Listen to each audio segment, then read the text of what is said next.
जय श्री सियाराम। प्यारे दर्शक मित्रों, आइए जानते हैं जन्माष्टमी का व्रत किस तरह से करना चाहिए, क्या नियम का पालन करना चाहिए और कौन कौन सी बातों का ध्यान रखना चाहिए। और ये एक उपाय अवश्य आपको करना है जिससे 20 करोड़ एकादशी का जो फल मिलता है वो केवल जन्माष्टमी के व्रत करने से भी फल की प्राप्ति हो जाती है। वो जानते हैं जन्माष्टमी का व्रत जो है वो अत्यंत दुर्लभ व्रत बताया गया है और भगवान की विशेष कृपा जन्माष्टमी के दिन हमें प्राप्त हो सकती है। हमारे शास्त्रों में और पुराणों में जन्माष्टमी को लेकर बहुत ही विस्तार से व्रत का कथन बताया गया है।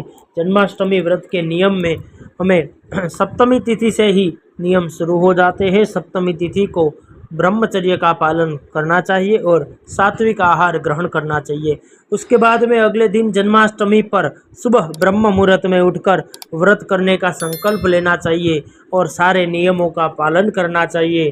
जन्माष्टमी के व्रत पर आपको फलाहार या जलाहार यानी कि जल पर भी आप कर सकते हैं, लेकिन सूर्योदय से लेकर अर्धरात्रि तक भगवान के जन्म की बेला तक हमें निराहार रहना चाहिए और शाम को स्नान करके भगवान के दर्शन करने हैं।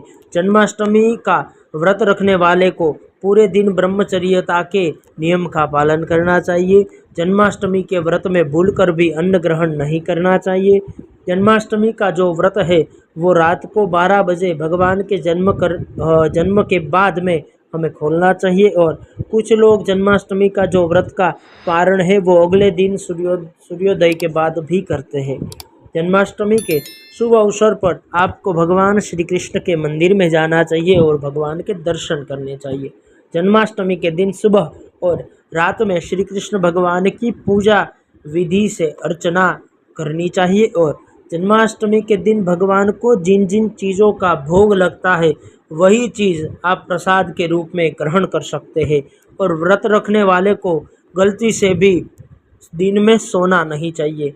जन्माष्टमी में किसी को भी अपशब्द नहीं बोलना चाहिए, किसी के लिए भी हमें दुर्भावना नहीं रखनी चाहिए, सबके लिए अच्छी भावना रखनी चाहिए और पूरे दिन श्री कृष्ण शरणम मम ये मंत्र का हमें जाप करना चाहिए, जिससे 20 करोड़ एकादशी का जो फल है वो जन्माष्टमी के व्रत के करने से ही हमें प्राप्त हो जाता है। वीडियो को शेयर करिए, कमेंट में जय श्री कृष्ण अवश्य लिखिए।